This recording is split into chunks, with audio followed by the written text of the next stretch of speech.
우리에게 주시는 하나님의 말씀은 에스라 10장 6절부터 17절까지의 말씀입니다. 이 에스라가 하나님의 성전 앞에서 일어나 엘리야십의 아들 요하난의 방으로 들어가니라. 그가 들어가서 사로잡혔던 자들의 죄를 근심하여 음식도 먹지 아니하며 물도 마시지 아니하더니 유다와 예루살렘에 사로잡혔던 자들의 자손에게 공포하기를 너희는 예루살렘으로 모이라. 누구든지 방백들과 장로들의 훈시를 따라 3일 내에 오지 아니하면 그의 재산을 정몰하고 사로잡혔던 자의 모임에서 쫓아내리라 하매 유다와 베냐민 모든 사람들이 3일 내에 예루살렘에 모이니 때는 9째 달 20일이라. 우리가 하나님의 성전 앞 광장에 앉아서 이 일과 큰 비 때문에 떨고 있더니 제사장 에스라가 일어나 그들에게 이르되 너희가 범죄하여 이방 여자를 아내로 삼아 이스라엘의 죄를 더하게 하였더니 이제 너희들의 하나님 앞에서 죄를 자복하고 그의 뜻대로 행하여 그 지방 사람들과 이방 여인을 끊어버리라 하니 모든 회중이 큰 소리로 대답하여 이르되 당신의 말씀대로 우리가 마땅히 행할 것이니이다.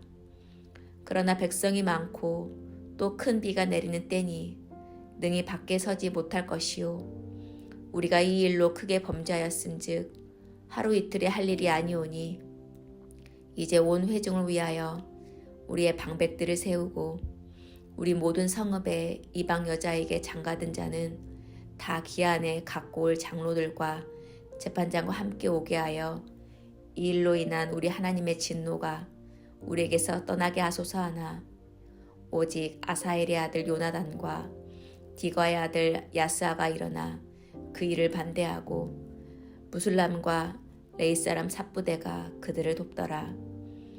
사로잡혔던 자들의 자손이 그대로 한지라. 제사장 에스라가 그 종족을 따라 각각 지명된 족장들 몇 사람을 선임하고 10째 달 초하루에 앉아 그 일을 조사하여 첫째 달 초하루에 이르러 이방 여인을 아내로 맞이한 자의 일 조사하기를 마치니라. 아멘. 드디어 에스라는 이스라엘 백성을 돌이키기 위해 결단하고 그 일을 시행에 옮기는 것을 볼 수가 있습니다. 7절부터 8절을 보게 되면 그들을 예루살렘으로 모이라고 한 뒤 누구든지 3일 내에 오지 아니하면 재산을 걷고 쫓아낼 것이라 공포합니다. 그렇다면 에스라의 이런 담대함과 결단력은 어디에서 나오는 것일까 하고 궁금해집니다. 바로 6절입니다. 그가 들어가서 사로잡혔던 자들의 죄를 근심하여 음식을 먹지 아니하며 물도 마시지 아니하니. 에스라는 순간적으로 그리고 감정적으로 이 일을 결단하고 시행한 것이 아니었음을 보게 됩니다. 그가 먼저 금식함으로 그리고 금식하는 중에 하나님의 뜻을 구하는 기도를 하였기에 이러한 담대함이 나올 수 있었을 것이라 생각됩니다. 에스라가 금식과 또 기도로 모든 일을 준비한 것은 이번이 처음이 아니었습니다.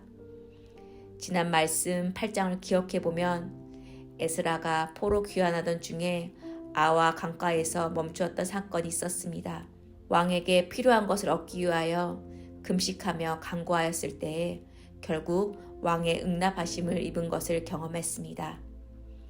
에스라는 이렇게 왕을 통해서 필요한 보병과 마병을 얻었지만 이 모든 것을 허락하고 왕의 마음을 움직인 것은 하나님이심을 경험했기 때문입니다. 비록 금식하며 기도할 때에는 당장 어떤 일이 일어날지 앞이 보이지 않고 육신으로서는 많이 힘들었겠지만 에스라는 이 경험을 통해 하나님이 그와 함께 하시며 어떤 일이든 기도로 나아가겠다고 확신할 수 있었던 것입니다. 이 경험을 통해 에스라는 오늘 이 일을 앞두고서도 간절한 마음으로 금식하며 하나님께 묻고 기도하게 되었습니다.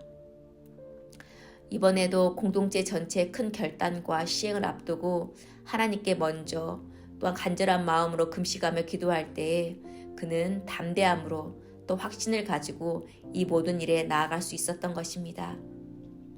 성도 여러분, 오늘 에스라의 기도와 결단을 보며 우리를 살펴볼 수 있는 은혜가 있기를 원합니다.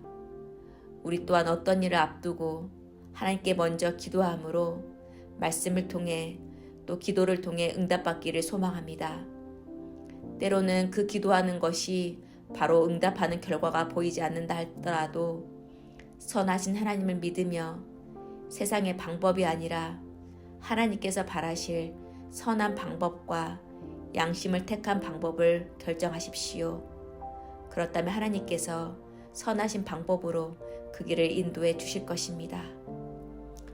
이어서 9절을 보게 되면 이스라엘 백성이 에스라의 이 선언을 듣고 3일 내에 성전 앞 광장으로 모이게 되는 것을 볼 수 있습니다. 모인 이스라엘 백성이 앞으로 어떻게 무슨 일이 일어날지와 또한 내리는 큰 비로 인해서 두려워 떨고 있을 때 에스라는 그들에게 외치게 됩니다. 11절입니다. 이제 너희 조상들이 하나님 앞에서 죄를 자복하고 그의 뜻대로 행하여 그 지방 사람들과 이방 여인을 끊어버리라. 이에 백성들이 에스라의 선포에 마땅히 행할 것이라 라고 결단하면서 대답합니다. 그런데 13절을 보면 당시 상황에서 큰 비가 내리고 또한 이 모든 일을 하루 이틀에 할 일이 아니니 시간적 여유를 달라고 에스라에게 부탁하는 것을 볼 수 있습니다. 그럴 때 에스라는 이 일을 바로 시행하지 않고 융통성을 발휘하고 기다리며 이 일을 진행하는 것을 볼 수가 있습니다. 그래서 백성들의 제안을 수용해서 3개월간의 조사를 통해서 이방 여인과 혼인관계와 또 여러 죄를 조사하는 과정을 거치게 되었습니다. 그러나 이 과정에서도 에스라 편에 서는 사람이 있는가 반면에 에스라 반대편에서 돕지 않은 사람도 있음을 또한 보게 됩니다. 성도 여러분, 오늘 말씀을 통해 하나님의 일을 할 때에도 모든 사람의 마음을 맞출 수는 없는 것을 보게 됩니다.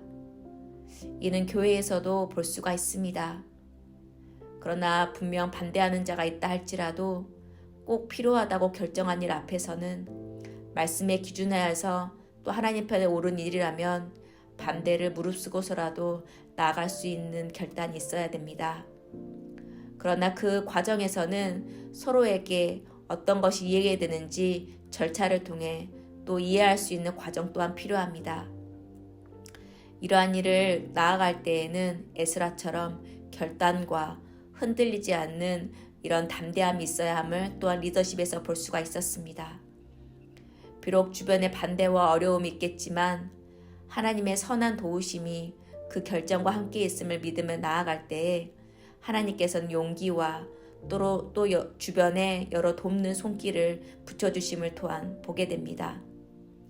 오늘 말씀을 통해 기도와 금식으로 결단한 에스라와 또 그를 따르는 백성들의 모습을 보면서 오늘 내가 기도하며 나아갈 것은 무엇인지 또 점검할 수 있는 은혜가 우리에게 있기를 소망합니다.